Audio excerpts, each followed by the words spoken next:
सबसे ज़्यादा भरोसे का रिश्ता कौन सा होता है? यकीनन दुनिया में शायद पति पत्नी का रिश्ता सबसे भरोसे का रिश्ता कहलाता है। इसी रिश्ते में दोनों पति पत्नी एक दूसरे पर न सिर्फ भरोसा करते हैं बल्कि एक दूसरे के साथ रहने पे महफूज भी महसूस करते हैं।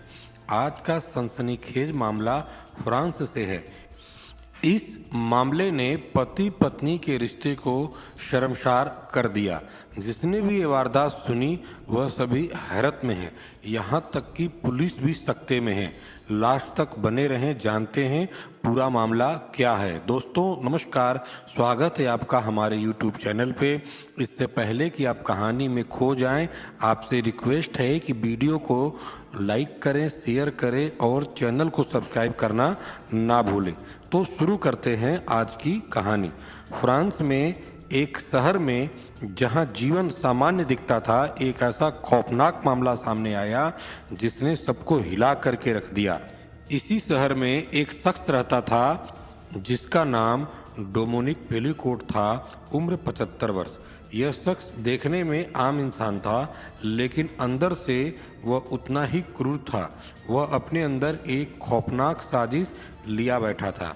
यह कहानी उस साजिश की है जिसने उसकी पत्नी की जिंदगी को नर्क बना दिया।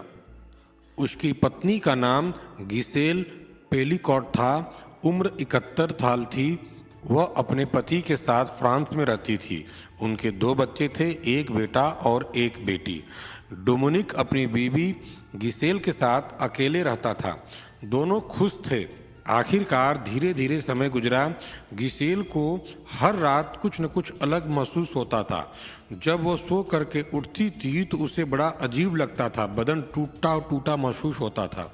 गिसेल के साथ ये सब परिस्थितियां जब लगातार हो रही थी तो वो बहुत परेशान हो गई और परेशान होकर के 2 नवंबर 2020 को पुलिस में जाकर के वो शिकायत दर्ज करवाई और अपना शक जाहिर किया, लेकिन पुलिस के पास कोई सबूत नहीं था। इसके अलावा पुलिस सपने में भी नहीं सोच सकती थी कि कोई पति ऐसी हरकत कर सकता है। लिहाजा पुलिस ने डोमिनिक को गिरफ्तार नहीं किया। हालांकि पुलिस ने डोमिनिक की बातों पे शक हो चुका था, लिहाजा पुलिस ने डोमिनिक के पीछे एक जासूस लगा दिया। इसी बीच पुलिस को पता चला कि एक सुपरमार्केट में डोमिनिक उन लड़कियों की तस्वीर खींच रहा था जो लड़कियां छोटी स्कर्ट पहन करके घूम रही थी। पुलिस ने डोमिनिक को गिरफ्तार कर लिया। पुलिस को तलाशी में एक USB ड्राइव मिला।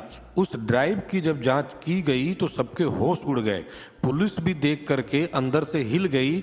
उसे फाइल में 20,000 से ज़्यादा न्यूड तस्वीरें और वीडियो मिले। पुलिस के पैरों तले जमीन तब खिसक गई जब उसकी बीबी गिसेल के 100 से ज़्यादा अलग अलग मर्द के साथ नजर आ रही थी। उसकी भी सैकड़ों न्यूड पिक्चर और वीडियो उस USB ड्राइव में मौजूद था। और डोमिनिक भी घर के बिस्तर पर अश्लील हालत में था और गहराई से जांच में पता चला कि बाकी उसने 100 से ज़्यादा बार अपनी बीबी को अलग अलग मर्दों से रेप करवाया था। रेप करने वालों में सबसे चौंकाने वाली बात यह थी कि रेप करने वालों की भीड़ में नेता, doctor, medical staff, journalist, jail के कर्मचारी, सेना के जवान और कई सरकारी अधिकारी भी शामिल थे। डोमिनिक अपनी बीवी को धोखे से नींद की गोली दे करके बेहोश कर देता था। उसके बाद ऑनलाइन चैटिंग के जरिए अजनबी मर्दों को अपने घर पर इस बहसीपन के लिए दावत देता था। जो उसकी बात मान करके उसके घर पे आने को तैयार होता था वह उसको कुछ हिदायतें भी देता था। वह कहता था कि सिगरेट पी करके नहीं आना और ना ही कोई परफ्यूम लगा करके आना। उसको डर था कि कहीं उसकी महक से उसकी बीवी की नींद ना टूट जाए।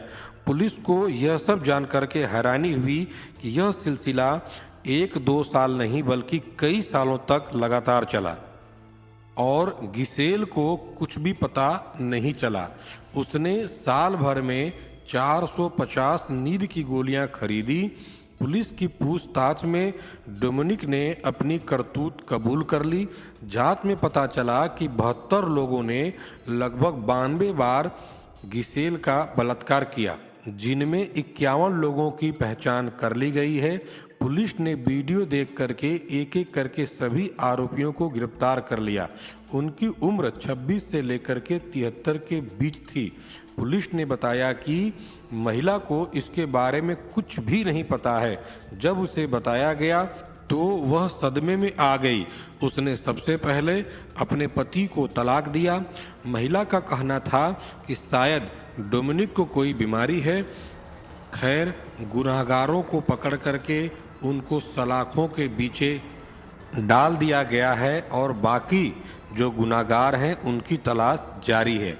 यह कहानी सिर्फ डोमिनिक और उसकी पत्नी की नहीं है, बल्कि उन तमाम महिलाओं की है जो समाज में अपने ऊपर हो रहे अत्याचार के खिलाफ आवाज़ उठा करके लड़ रही हैं। यह एक संदेश और चेतावनी है कि अत्याचार करने वालों को कानून से कोई भी नहीं बचा सकता। तो दोस्तों, ये थी आज की सच्ची कहानी। यह कहानी सुनाने का मकसद किसी को परेशान करना नहीं है, बल्कि समाज में एक अच्छा मैसेज देना है, जिससे लोग जागरूक हो सके और अपनी और अपनों की सुरक्षा कर सके। तो फिर मिलेंगे कल 8 बजे। तब तक के लिए सतर्क रहें, सुरक्षित रहें। आपका धन्यवाद।